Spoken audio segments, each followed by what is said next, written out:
Hello students, today I will teach you Human Genome Project. By the name you may understand human means human being. Here genome is related the some total material, genetic material in human being. Or you can say that total gene present in the human cells. Project students, in the structure of DNA you have already studied that nucleotides are arranged in proper sequence, but you have studied up to a very limited stage. If anyone want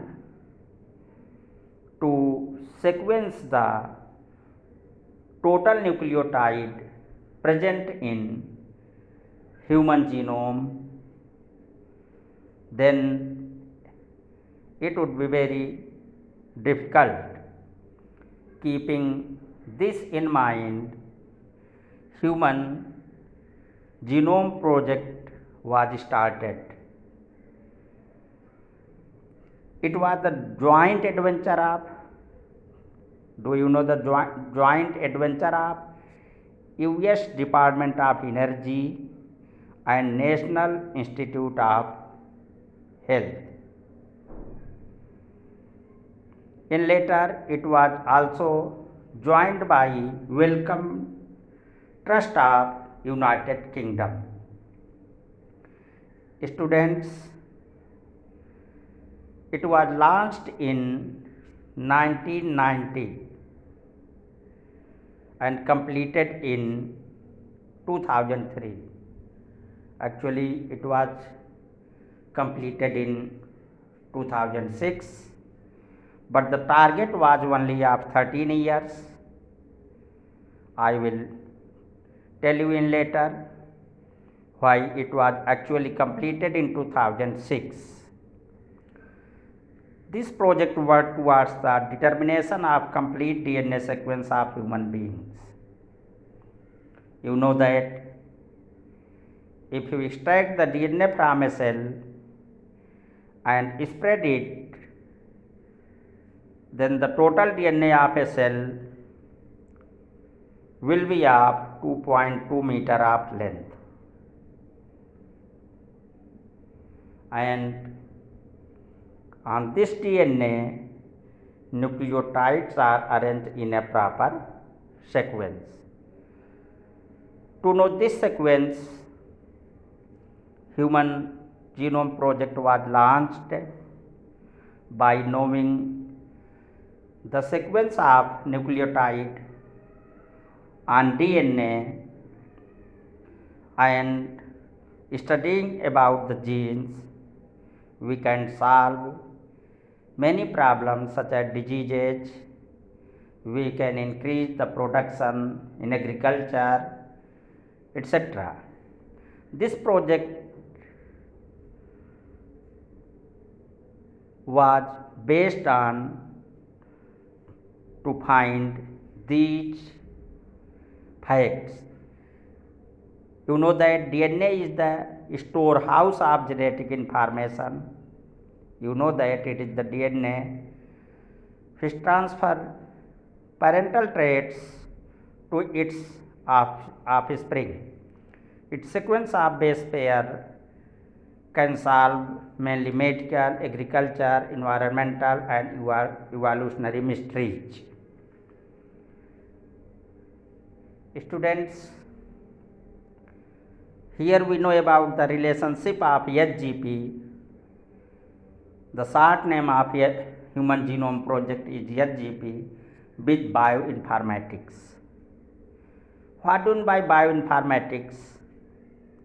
It is simply use of computer in biology. The Human Genome Project was launched scientists in different areas worked here. You know that human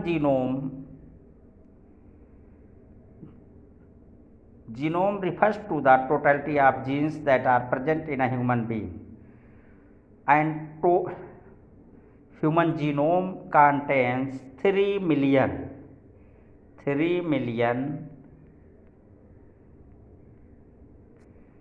base pairs. In short, you can write it 3 raised to power 10. Sorry, it will be 3 billion. 3 billion base pairs are present in human genome. If you want to sequence these 3 billion base pairs, it is not an easy task. The cost of human genome was estimated about $9 billion. How it was estimated? You know that there is 3 billion base pairs. There are only 3 billion base pair. अब यहाँ पे देखें कि 3 billion base pair है, तो उस समय scientist ने एस्टिमेट किया कि एक बेस पेयर को सीक्वेंस करने के लिए एटलीस्ट $3 रिक्वायर्ड होंगे। तो इस तरीके से 3 बिलियन बेस पेयर को सीक्वेंस करने के लिए $9 बिलियन रिक्वायर्ड होंगे। Enormous sequence data so generated, अब जो ये डेटा जनरेट होगा रिक्वायर्ड 3300 बुक्स। मतलब ये हुआ कि जो डेटा मिलेगा उनको आप अगर स्टोर करना चाहते हैं, स्टोर का मतलब प्रिंटेड फॉर्म में, जैसे ए जी इस तरीके से अगर हमें ये प्रिंटिंग हुआ एक तरीके से, तो अगर वन पेज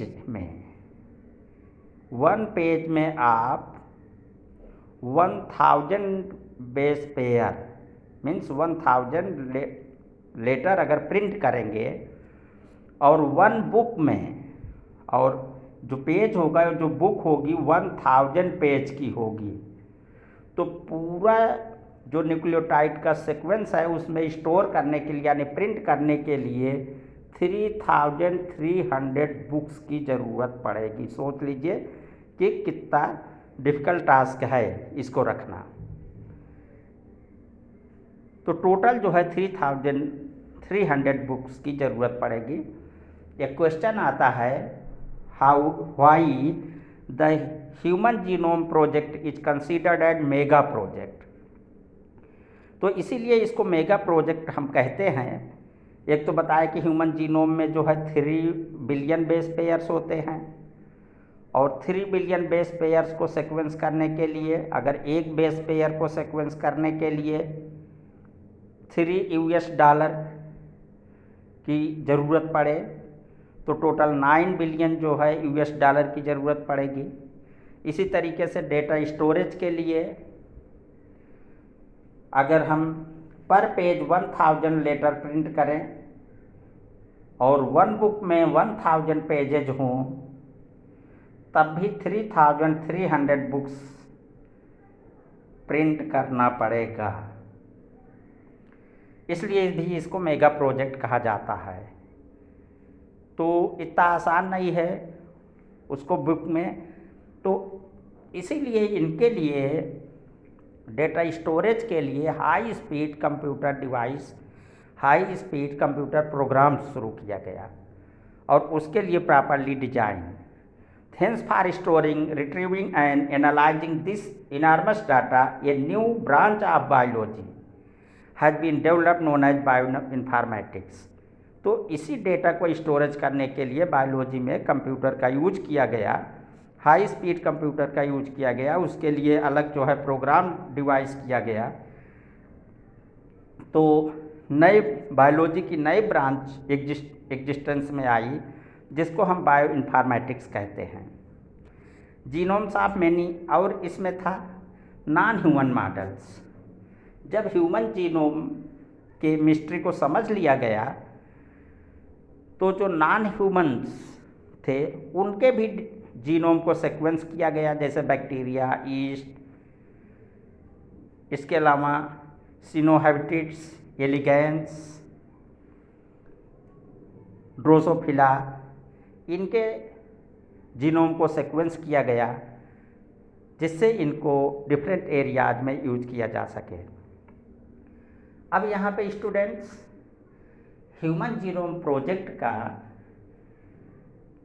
एम तो आप जान गए कि पूरे जीनोम में, पूरे डीएनए में न्यूक्लियोटाइड के अरेंजमेंट को जानना, उसके सीक्वेंस को जानना था। तो क्या हो सकता है, इसको मेथड को जानने के लिए दो तरीके से साइंटिस्ट सोचे। एक तो identifying ESTs, expressed sequence tags and sequence annotation, दो मेथड। एक ESTs एक्सप्रेस सीक्वेंस टैग के फर्स्ट हो गया, और दूसरा सीक्वेंस एनोटेशन, ये दूसरा हो गया। स्टूडेंट, ESTs में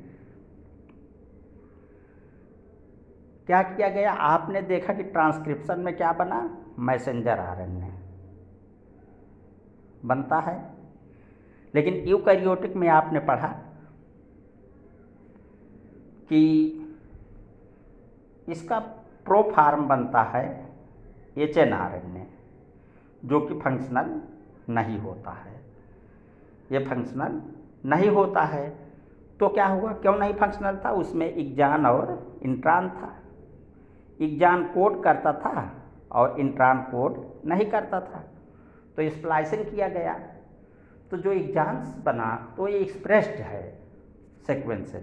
तो ESTs का मतलब, कुछ साइंटिस्ट ने सोचा कि जो जीन एक्सप्रेस कर रहे हैं, यानी ट्रांसक्रिप्शन के बाद ट्रांसलेशन करके कोई प्रोडक्ट बना रहे हैं अमीनो एसिड की कोडिंग करके, उन्हीं की केवल स्टडी की जाए। तो ये जो प्रोसेस था EST, एक्सप्रेस्ड सीक्वेंस टैग्स कहलाया। दूसरा था सीक्वेंस एनोटेशन। लेकिन कुछ साइंटिस्ट ने सोचा कि नहीं, डीएनए पे चाहे जितना भी न्यूक्लियोटाइड है सबकी सीक्वेंसिंग की जाए, चाहे वो एक्सप्रेस कर रहा हो चाहे नहीं एक्सप्रेस कर रहा, यानी एक्जान्स की भी सीक्वेंसिंग करें, इंट्रांस की भी सीक्वेंसिंग करें, और जो कोई प्रोटीन नहीं बना रहा है, मतलब नॉट एक्सप्रेस्ड है, उसको भी करें। तो इससे उसका जो है और बढ़ गया, मतलब कास्ट बढ़ जाएगी, ड्यूरेशन बढ़ जाएगा, लेकिन फ्यूचर में ये ज़्यादा फ्रूटफुल होगा। तो इस तरीके से हमें कह सकते हैं कि दोनों ESTs क्या है, at the same suggest this refers to the part of DNA that is expressed, that is transcribed as mRNA। Express का मतलब पहले जानते हैं कि DNA से मैसेंजर RNA बनता है, लेकिन जो DNA से मैसेंजर RNA बनता है उसको आपने देखा था कि जो DNA था, मैसेंजर RNA बनने के लिए इसका केवल एक स्ट्रैंड यूज किया गया था, और इस स्ट्रैंड का भी पूरा पार्ट नहीं था। पूरा पार्ट क्यों नहीं था, इसका मतलब ये पूरा एक्सप्रेस नहीं हो रहा है, लेकिन फिर भी सेकंड वाले पार्ट में किया गया, चाहे एक्सप्रेस कर रहा हो या ना कर रहा हो, यहाँ न्यूक्लियोटाइड है, उसका रीजन जानेंगे कि वो न्यूक्लियोटाइड क्यों नहीं एक्सप्रेस हो पा रहे हैं, जीन्स के रूप में क्यों नहीं काम कर रहे हैं, उसकी भी सीक्वेंसिंग यहाँ जानना जरूरी था। तो पहले क्या था, ये सोचे कि जो मैसेंजर RNA पर है, जो एक्सप्रेस हो रहे हैं और जो जीन की तरह फंक्शन कर रहे हैं, उनको सीक्वेंस किया जाए। एनोटेशन में था कि in this approach entire genome coding and non coding is sequenced and later on function is assigned to each region in the genome। उसको देखेंगे कि अगर वो कोडिंग नहीं कर रहा है तब भी उसका कोई फंक्शन है क्या, उसको जानने की कोशिश करेंगे।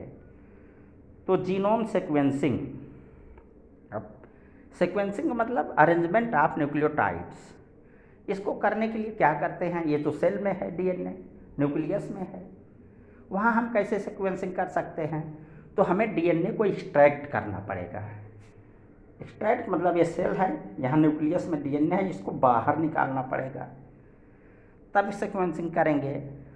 DNA from the cell is isolated and is randomly broken into fragments of smaller size. ये जो डीएनए यहाँ से आ गया, इसको फ्रैगमेंट्स में कट करना है, और एक कट करने के लिए एंजाइम यूज किया जाता है रेस्ट्रिक्शन एंडोन्यूक्लिएज। आगे मैं पढ़ाऊँगा। रेस्ट्रिक्शन एंडोन्यूक्लिएज क्या करता है, एक स्पेसिफिक पोजीशन से डीएनए को कट करता, फ्रैगमेंट्स कर लिया गया है, क्योंकि पूरा डीएनए में तो बताया कि 2.2 मीटर है और इसमें सीक्वेंसिंग जानना बड़ा मुश्किल होगा, इसलिए इसको पहले सेल से निकाला गया, फिर इसके बाद इसको जो है फ्रैगमेंट्स में कट किया गया। These fragments are cloned into suitable host using vector. अब देखिए, सुटेबल होस्ट, ह्यूमन सेल से जो डीएनए निकाला गया उनको एक होस्ट में इंसर्ट किया गया। यहाँ होस्ट जो है या तो बैक्टीरिया हो सकता है या ईस्ट हो सकता है। ये होस्ट हो गया, इसमें इनको इंसर्ट करेंगे। जब इंसर्ट करेंगे तो क्या होगा, वहाँ पे जब डीएनए जाएगा तो उसकी मशीनरी ऑक्युपाई कर लेगा, उसकी क्लोनिंग होगी, उसकी नंबर ऑफ कापीज बन जाएगा और एम्पलीफाई हो जाएगा। क्योंकि आपने जिस डीएनए को निकाला उसी को सीक्वेंसिंग में सीक्वेंसिंग करने लगे, किसी वजह से उसमें बहुत प्रॉब्लम आती, तो अगर एम्पलीफिकेशन हो जाएगी, इसके नंबर बढ़ जाएंगे, तो आसान हो जाएगा सीक्वेंस इसको करना। Then clone fragments amplify the host, amplification facilitate and easy sequencing. इसका केवल एक पर्पज़ था, जो हम सीक्वेंसिंग करने जा रहे हैं डीएनए पे वो आसान हो जाएगा। कॉमन वेक्टर्स, हमने बताया एक होस्ट था, तो वेक्टर्स क्या है, bacterial artificial chromosome and yeast artificial chromosome. अगर होस्ट जो है बैक्टीरिया यूज किया गया तो वेक्टर बैक्टीरियल आर्टिफिशियल क्रोमोसोम्स है, और ईस्ट किया गया तो वेक्टर ईस्ट आर्टिफिशियल क्रोमोसोम है। तो ये हो जाएंगे, होस्ट के बारे में बताया, वेक्टर्स के बारे में बताया। Automated sequences are used to sequence these smaller fragments. अब यहाँ पे मेथड जो यूज किया गया ऑटोमेटेड सीक्वेंसेज। अब ह्यूमन बीइंग को अगर बैठा दिया जाए कि ये पूरा डीएनए पे किस सीक्वेंस में है, इनको अरेंज करिए, तो बहुत डिफ़िकल्ट काम होगा। तो सेंगर सीक्वेंसिंग मेथड यूज किया जाता। आपको याद होगा कि सेंगर ने ही बताया था कि कैसे एमिनो एसिड एक प्रॉपर सीक्वेंस में अरेंज होते हैं और कैसे वो यहाँ पे जेनेटिक कोड होता है, तो उसको उन्होंने बताया था, तो उन्हीं का मेथड यूज किया गया। The sequences so obtained are arrange based on overlapping regions with in them, alignment किया गया। तो ह्यूमन के बस का नहीं था, तो इसके लिए कंप्यूटर प्रोग्राम तैयार किया गया। अब कंप्यूटर प्रोग्राम में जानते हैं कि अगर आप उसमें इंस्ट्रक्शंस फीड कर देंगे तो उसी इंस्ट्रक्शन के अकॉर्डिंग वो सीक्वेंस बता देगा, लेकिन उसमें मेथड डालना होगा कि ये इस तरीके से सीक्वेंसिंग, इसका कुछ छोटे पार्ट में जो स्टडी किया गया उसको ये डालना पड़ेगा, उसके अकॉर्डिंग प्रोग्राम तैयार करना होगा।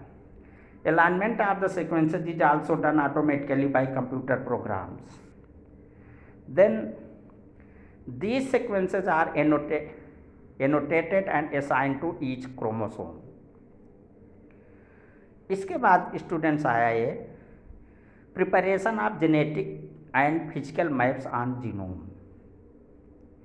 इसके लिए भी अब जो सीक्वेंसिंग कर लिया गया तो उसको किस फॉर्म में हम इसको रिप्रेजेंट करें। 2 मेथड्स यूज किए गए यहाँ, restriction polymorphism and microsatellites. Restriction polymorphism क्या है, specialised enzyme called restriction endonuclease अभी भी बताया था, are use to cut the genome at specialised sites called restriction endonuclease recognition site and maps are prepared based are. तो आपको भी बताऊंगा कि जैसे ये डीएनए है, अगर रेस्ट्रिक्शन एंजाइम यहाँ यूज करेंगे तो एक प्रॉपर सीक्वेंस में काटता है, इस तरीके से हो जाता है यहाँ पे, और एक स्टिकी एंड यहाँ पे छोड़ता है, ये स्टिकी एंड छोड़ेगा जिस तरीके से कट के, जिससे कि अब कोई डीएनए इसमें लाएं तो इसमें ये जुड़ जाए। तो इस तरीके से इसके सीक्वेंस को समझने के लिए अगर सेम रेस्ट्रिक्शन एंडोन्यूक्लिएज वर्क करेगा तो सेम टाइप का जो है वो उसके जो फ्रेगमेंट्स होंगे। दूसरा जो मेथड यूज किया गया microsatellites, these are repetitive DNA sequences. इसमें देखा गया कि ये रिपीटेटिव डीएनए सीक्वेंसेज होते हैं, कुछ जो न्यूक्लियोटाइड होते हैं वो कॉन्टिन्यूसली रिपीट हो जाती है, थर्ड फिर अगेन रिपीट, फिर अगेन रिपीट, फिर अगेन रिपीट। तो इससे क्या होता है, ये प्रॉपर रूप से एमिनो एसिड का सीक्वेंस ये सेट नहीं कर पाएंगे। तो ये माइक्रोसाइट्स, तो माइक्रोसैटेलाइट्स इसमें कहलाता है। इसमें भी ये देखा गया कि किस तरीके से हमें माइक्रोसैटेलाइट्स के इसमें यूज करेंगे और किस तरीके से उसको करेंगे। जब सीक्वेंसिंग पूरा कर लिया गया तो उसमें क्या ऑब्जर्व किया गया पूरा ह्यूमन जीनोम प्रोजेक्ट का, उसके बारे में हम थोड़ा से जानेंगे। तो ऑब्जर्वेशन क्या था, क्वेश्चन पहले हमने बताया कि ये आता है कि कितने तरीके से आएगा, ह्यूमन जीनोम प्रोजेक्ट है क्या, वेयर इट वाज स्टार्टेड। दूसरा question, why it is considered as mega project. Then what is the methodology of human genome project. Methodology में आपको एक्सप्रेस सीक्वेंस टैग और दूसरा एनोटेशन था, उसको जानना है। तो जब कंप्लीट हुआ तो इसमें देखा गया कि ह्यूमन जीनोम जो होता है 3 बिलियन न्यूक्लियोटाइड्स होते हैं, न्यूक्लियोटाइड बेसिस होते हैं ह्यूमन जीनोम में। एग्जैक्टली यहाँ पे 316.4 मिलियन, लेकिन एक्चुअल में देखा जाए तो 3.2 बिलियन ये हो गए हैं, इतना न्यूक्लियोटाइड बेसिस होते हैं। और देखा गया कि जो ये एक एवरेज जीन होता है, 1 जीन में अबाउट 3000 बेसिस होते हैं, नाइट्रोजनस बेसिस, एवरेज ये बताया गया, लेकिन ये वेरी करता है। However the size of genes varies, किसी किसी में थोड़ा कम और ज़्यादा भी बेसिस होते हैं। जो लार्जेस्ट जीन होता है स्टूडेंट बहुत इंपॉर्टेंट है, डिस्ट्रोफिन होता है, इसमें 2.4 मिलियन बेसिस होते हैं एक ही में। एक जीन में डिस्ट्रोफिन जो जीन होता है उसमें 2.4 मिलियन, यम मीन्स 2.4 मिलियन जीन्स होते हैं। किसमें, कौन से जीन में, डिस्ट्रोफिन जीन में होता है। तो इतना ये हुआ। और total number genes in human genome, estimate तो और ज़्यादा किया गया था, लेकिन ये 25 to 30,000 होता है, इतना ही सोचा गया। और जो जीन डिस्कवर किए गए 50% जीन्स का फंक्शन नहीं मालूम चल पाया। Less than 2% of genome is coding, यानी 2% जो जीन है जो मैसेंजर आरएनए पे वहाँ पे थे, वो प्रोटीन सिंथेसिस ट्रांसलेशन केवल 2% जो है जीनोम कर रहा है बस। इसके अलावा इसमें मेंशन नहीं है 99.9% जो बेसिस होते हैं वो सभी ह्यूमन बीइंग में सेम होते हैं, 99.9%। केवल जो 0.1% है उसी की वजह से हमारे में डिफरेंसेस आते हैं। तो उसमें भी कई तरीके से होते हैं। Large portion of genome consist of repetitive sequences, genome का ये रिपीटेटिव सीक्वेंस है, जैसे ए इस तरीके से रिपीटेटिव हो गया तो भी नहीं एक्सप्रेस हो रहा है। इसके बाद repetitive sequences have no coding function, they are repeated over hundred of thousands of time, they may have a role in evolution, लेकिन उनका रोल जो है इवोल्यूशन हो सकता है, क्रोमोसोम स्ट्रक्चर जानने में हो सकता है, डायनामिक्स जानने में हो सकता है। स्टूडेंट्स ये देखा गया कि कुछ में तो जैसे ये ह्यूमन बीइंग का डीएनए है केवल सिंगल जो बेसिस से डिफरेंसेज है, सपोज यहाँ ए टी जी सी, यहाँ पर भी ए टी, यहाँ भी जी